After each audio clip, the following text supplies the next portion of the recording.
Hello hello, bienvenue à toi sur un peu de sagesse au quotidien, le podcast où nous appliquons la sagesse divine à notre quotidien, ceci afin de vivre le bonheur au quotidien. Alors aujourd'hui, on se retrouve pour notre épisode de Book Club avec ce livre intitulé Allô, Hercule Poirot d'Agatha Christie. En tout cas, j'espère que tu vas bien et sans plus tarder, je te présenterai 3 leçons de vie que j'ai pu tirer de cette série de 6 nouvelles. Voilà, c'est pas une histoire entière, c'est 6 différentes histoires.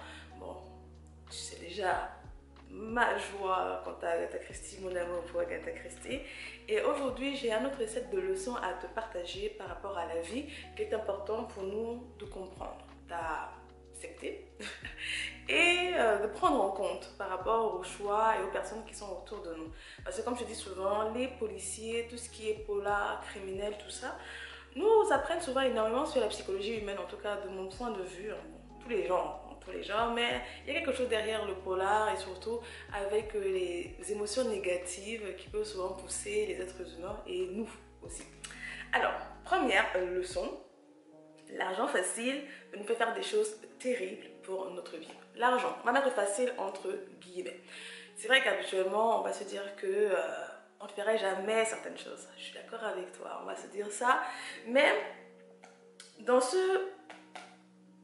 texte-ci aujourd'hui, dans cette nouvelle-ci, il y a plusieurs nouvelles. Les crimes en général tournent autour de l'argent, la jalousie ou autre, tu vois. Mais ce qu'Agatha Christie va amener à nous soulever comme question, c'est qu'est-ce que nous faisons, qu'est-ce que nous sacrifions pour l'argent. C'est vrai que quand on va dire l'argent facile peut nous amener à faire des choses terribles. On va se dire c'est pas nous. Alors c'est-à-dire qu'on n'irait pas jusqu'à certains niveaux, ça pour nous c'est clair. Mais aujourd'hui, qu'est-ce que nous sacrifions en fait pour l'argent? Des fois on ne se pose pas la question de cette manière-là. C'est-à-dire que dans le train-train quotidien, on va sacrifier certains rêves parce que ces rêves-là prennent du temps à se construire. S'il fallait aller après ces rêves-là, on ne deviendrait pas millionnaire du jour au lendemain. Il y a certaines visions, notre couple, nos familles, nos relations qui sont souvent sacrifiées au profit de l'argent. Donc au final, l'argent nous fait faire des choses terribles aussi. C'est vrai que peut-être on ne tuera pas quelqu'un, peut-être on ne volera pas quelqu'un. Et encore la question de se poser, si jamais l'opportunité nous est donnée de faire un grand coup pour gagner beaucoup d'argent, est-ce que nous dirons non? C'est une bonne question qu'il faut se poser et du coup examiner la vision, la relation qu'on a avec l'argent. C'est important parce qu'au final, tout ce que nous faisons au quotidien tourne souvent inconsciemment par rapport à la vision que nous avons par rapport à l'argent. Le job que nous allons accepter, les choses que nous allons accepter qu'on nous fasse, les comportements que nous allons accepter des autres. Des fois, la vision qu'on a de l'argent va également influer sur la vision qu'on a de nous-mêmes, notre valeur.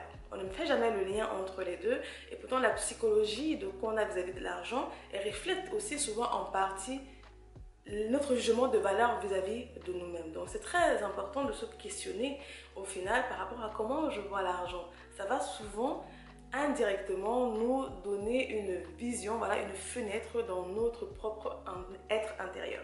Donc c'est la question à se poser, qu'est-ce que je sacrifie aujourd'hui pour l'argent? Ce ne sera pas beaucoup d'argent peut-être, c'est-à-dire ce ne sera pas un coût de millions d'euros ou de francs CFA ou autre, mais est-ce que peut-être tu n'as pas sacrifié tes rêves pour l'argent? Est-ce que au lieu de continuer à faire cette formation, je ne sais pas, quelques années de plus, qui t'aurait donné peut-être de travailler un petit job à côté, beaucoup moins, en tout cas ce seraient des difficultés présentes, mais qui te donnerait un futur beaucoup plus avantageux, beaucoup plus épanouissant pour toi, ce qui va participer bien évidemment à ton bonheur, puisque notre travail participe également à notre épanouissement, à notre bonheur au quotidien. Être dans un bon travail pour nous, où nous sommes actifs, où nous déployons nos compétences, nos capacités, est super important. Où nous sommes challengés d'une certaine manière, est super important. Donc la question, par exemple, c'est de se poser aujourd'hui, est-ce que je suis en train de travailler sur mes rêves, y compris le domaine financier, ou est-ce que le travail que j'ai aujourd'hui, les opportunités que je prends aujourd'hui, c'est juste parce que je veux avoir plus d'argent le plus rapidement possible, ce qui donne également une certaine mentalité de manque vis-à-vis de l'argent. Est-ce que, voilà, je n'ai pas les relations qui se sont terminées en coup de vent, des relations qui n'ont pas abouti? Est-ce que ce n'était pas par rapport à une question financière? Est-ce que ce n'était pas par rapport à une question où je me vois inférieure par rapport à ce que j'ai dans le compte en banque, ou la question de se dire je dois beaucoup travailler et tout, donc du coup je néglige les relations. Donc c'est un lien qu'il faut voir, il faut se poser la question. Où en suis-je par rapport à mon argent? Quelle est l'influence que l'argent a dans ma vie et qu'est-ce que j'ai sacrifié pour de l'argent? Se poser les questions. Oui, ici dans cette nouvelle-là, il y a quelqu'un qui va faire voilà, des plans tordus, hein, comme d'habitude, par rapport aux finances. Mais toi, mais moi, qu'est-ce que nous avons sacrifié? Peut-être que nos rêves nous auraient demandé beaucoup plus d'années, hein, de patience, de persévérance, avec peut-être beaucoup moins d'argent, beaucoup moins de confort, mais un épanouissement demain à long terme beaucoup plus grand. Et nous n'avons pas pu attendre voilà, cela et nous avons préféré au final beaucoup plus d'argent, même si ce ne sont pas des milliers, des centaines d'euros, des grandes sommes, mais nous avons préféré cette grande somme-là pour nous aujourd'hui au profit de demain. Donc, c'est la question à se poser, premièrement, que moi j'ai soulevée vis-à-vis de ce livre-là. Deuxième question, c'est de faire attention, deuxième leçon de vie, c'est de faire attention aux désir de revanche, de vengeance, de jalousie, d'envie qu'on peut souvent cacher dans notre cœur. Vous voyez, on ne va pas souvent dire que voilà, j'envie l'autre ou je suis jaloux de l'autre dans le visage des gens. On ne va pas le dire, ou même souvent nos amis, on ne le dit pas parce que c'est pas quelque chose de bien, c'est pas quelque chose de beau, c'est pas quelque chose d'admirable en principe. Donc en général, on va le garder au fond de soi parce qu'on a été blessé d'une manière ou d'une autre, ou voilà, ou c'est tout simplement de la cupidité, de l'envie, etc.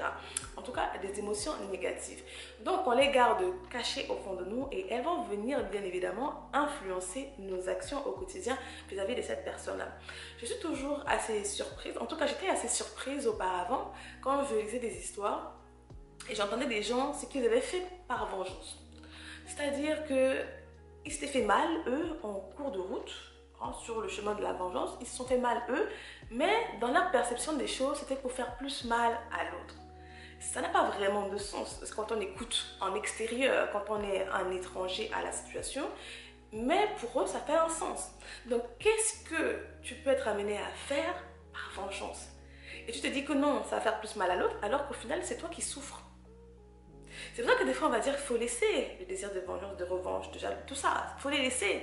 Mais on a l'impression que c'est de la faiblesse d'abandonner ces sentiments, ces émotions fortes-là par rapport aux blessures qu'on a pu emmagasiner, par rapport aux coups qu'on a pu avoir vis-à-vis de la personne qui nous a fait cela. Mais, in fine, c'est nous qui souffrons plus. Peu importe ce que la vengeance va faire, c'est toujours nous qui souffrons plus dans l'histoire, pas vraiment l'autre. Toujours nous, c'est la première personne qui garde, comme on avait, je ne sais plus dans quel épisode, le pardon, on avait parlé ça dans l'épisode sur le pardon. Nous sommes toujours les premières personnes qui souffriront in fine. Si on va faire une échelle de souffrance, c'est nous qui souffrons plus que la personne envers laquelle on va exercer notre vengeance. Ici, dans ce texte, on a un personnage qui va aller jusqu'à, donc c'est écrit, hein, donc je ne te spoil pas la chose parce que bon, c'est écrit en couverture, donc c'est dans la description. On a un personnage qui va essayer de se suicider pour faire porter le chapeau à son rival. Voilà, ça paraît absurde comme ça, mais voilà, c'était voilà, de la vengeance, de la jalousie, et c'est le plan qui lui est parvenu. Mais nous, quels sont les plans qui nous parviennent souvent vis-à-vis de certaines choses qu'on nous a fait, que ce soit au travail, dans le couple, hein, dans les relations, vis-à-vis des autres? Quelles sont ces idées au final tordues qu'on garde? Bien évidemment, parce que beaucoup d'idées nous viennent quand il s'agit des choses très négatives qu'on va garder et qu'on veut exercer en se disant que l'autre aura plus mal, ça va toucher plus l'autre. Vous êtes une épouse ou un époux, votre conjoint vous a trompé et donc par désir de vengeance, qu'est-ce que vous dites? Je vais le tromper aussi. Oui, parce que j'ai été blessée et tout, mais au final, non seulement c'est pas votre personnalité, mais c'est vous qui souffrez plus dans l'histoire. Non seulement vous allez perdre beaucoup plus de choses, entre guillemets, mais qui souffrez doublement. Parce que non seulement il y a d'abord la première douleur vis-à-vis de ce que l'autre vous a fait, mais il y a également la douleur que vous entretenez pendant que vous gardez le ressentiment à l'intérieur de vous. Et des fois, l'autre a demandé pardon. Hein? Des fois, l'autre est pas... Voilà, c'est la vie. Mais non seulement les actions que vous allez porter qui n'entrent pas vraiment dans votre personnalité. Donc, c'est une souffrance qui est multipliée de manière à infinitive. Et au final, même quand vous vous aurez trompé et que vous allez dire à votre conjoint que vous l'avez trompé, qui souffre? C'est toujours vous, parce que qui est allé au final se dénaturer? C'est vous. Donc c'est votre amour propre qui est toujours blessé dans l'histoire. Donc faisons attention à toutes ces choses-là que nous gardons dans le cœur. Et c'est ce que Agatha Christie vraiment nous enseigne ici. C'est très très important. Je pense qu'on on ne parle pas souvent assez des émotions négatives, voilà, qui nous habitent, qui nous animent, que nous gardons, que nous cachons. Donc faisons l'introspection par rapport à ce que nous avons là. Si on a été blessé, quelles sont les émotions qui nous animent vis-à-vis de ces personnes-là? Est-ce qu'on attend le bon moment pour taper le prochain coup qui va lui ou la faire le plus mal possible? C'est une question à se poser. C'est pas l'autre qui souffrira le plus in fine, c'est toujours nous. Donc, faisons attention, voilà, à ces désirs-là, hein, qui sont cachés à l'intérieur. Dans le précédent épisode d'Agatha Christie, dans je ne sais plus c'est lequel, c'est pas une mémoire d'éléphant, je te mettrai en lien. Je parlais justement de certains désirs aussi par rapport à la cupidité, l'envie qui pouvait nous amener à faire certains choix très drastiques en ce qui concerne l'argent. Donc il y a l'argent, mais il y a également la haine, il y a également la revanche. Je pense qu'on ne parle pas souvent assez de ces choses-là. Troisième leçon, c'est d'apprendre à écouter notre intuition, notre sixième sens, ou Dieu, en fonction de où chacun se trouve de nous, sur le spectre de la spiritualité. Je pense que ici, on parle beaucoup d'introspection. Je nous encourage beaucoup à nous poser certaines questions, à être vraiment en harmonie avec nous-mêmes et de pouvoir déchiffrer nos émotions, comment les choses nous affectent. Et parfois, nous avons ce sentiment de manque de paix. Voilà, il y a quelque chose qui se passe. On n'est pas à l'aise avec certaines situations, avec certaines personnes. Mais parce qu'il y a de bons retours, parce qu'on dit de bonnes choses, parce qu'on voit certaines choses, voilà, on met ça de côté. Alors que notre intuition nous dit, en fait, que cette personne-là n'est pas bonne pour nous. Donc, je vais prendre l'intuition, mais ça peut être, voilà, tout, hein. Je dis Dieu pour chacun d'entre nous. Il y a quelque chose qui nous dit que cette personne-là n'est pas une bonne personne pour nous et que nous devons rapidement nous séparer de la personne. Mais parce qu'il n'y a pas forcément de gros actes. Donc, on a du mal. Et pourtant, notre intuition, voilà, ce sixième sens-là, il y a quelque chose. Et je pense que c'est très important aujourd'hui de commencer à écouter son intuition, que ce soit vis-à-vis des opportunités de travail, des opportunités de relations ou même des voyages, des sorties, tout le temps. Faisons attention. Dieu nous prévient souvent de bien diverses manières. Je me rappelle quand il y avait eu l'attaque du World Trade Center là, aux États-Unis en 2000. Je crois que c'est 2011, je crois, ou 2001, je ne sais plus exactement, en tout cas le 11 septembre. Et ben, il y avait, quand on a fait les documentaires plus tard, il y avait des personnes qui avaient survécu à cet attentat-là. Et elles disaient en fait que le matin, elles ne sentaient pas d'aller au travail ce jour-là. Il y avait quelque chose qui leur disait, je ne vais pas aller au travail aujourd'hui. Et en écoutant cette intuition-là, elles ont été sauvées. Donc il y a beaucoup de choses comme ça. On ne saura jamais ce qu'on a évité en écoutant notre intuition. Ou quand on va sortir quelque chose, j'ai pas la paix, voilà, un nouveau plan immobilier, un nouveau plan financier, une nouvelle affaire, une nouvelle opportunité. Quelque chose vous dit, non, vous n'avez pas la paix. Donc, écoutez-la. Écoutons, voilà, ce signal d'alarme là. Ce signal d'alarme dans nos relations. Écoutons ce signal d'alarme, ne le mettons pas de côté, examinons. Parce que des fois également, notre inconscient va percevoir certaines choses que nous, consciemment, nous ne percevons pas parce que nous ne faisons pas forcément attention ou parce que nous avons, voilà, une certaine relation, certaines émotions vis-à-vis de la personne qui est en face de nous. Sauf qu'il y a des signes que nous ne voyons pas consciemment. Donc, écoutons notre intuition. C'est ce qu'Agatha Christie nous dit. Parce que ici dedans, il y a deux histoires où, voilà, les personnages n'arrivaient pas à trop dire pourquoi, mais il y avait, voilà, des signaux d'alarme, ils percevaient, il y a un manque, voilà, il y a un manque de paix, il y a quelque chose, je le sens pas. Voilà, comment dire, je le sens pas. Donc, apprenons à écouter notre intuition. Ça demande du travail, voilà, ça demande vraiment de savoir s'écouter, de savoir écouter Dieu, de prendre du temps, voilà, avec soi-même, de faire taire souvent les bruits extérieurs, que ce soit notre téléphone aussi, hein, les personnes, les autres et tout, pour apprendre à mieux s'écouter. Nous sommes en général notre meilleur allié. On ne se rend pas compte, hein, mais voilà. Nous sommes un de nos meilleurs alliés. Et Dieu va également nous parler souvent à travers, voilà, cette émotion-là, ce sentiment-là, ce manque de paix-là, je ne sais pas, mais voilà. Et moi-même, je me suis brûlé bien des fois les mains parce que je n'ai pas écouté ce signal-là. Je vois, il y avait quelque chose, mais je ne l'ai pas écouté. Et je me suis fait brûler atrocement. Atrocement. Donc maintenant, j'écoute. J'écoute. Quand il y a un manque de paix, quand il y a quelque chose qui me dérange, même si je n'arrive pas à mettre les mots dessus, je fais marche arrière. Oui, je fais marche arrière. Il n'y a pas de problème, même si on s'est engagé quelque part. Et après, on ne sent pas de venir dire, c'est quoi, je suis désolée, mais retire-moi du coup, retire-moi de l'affaire.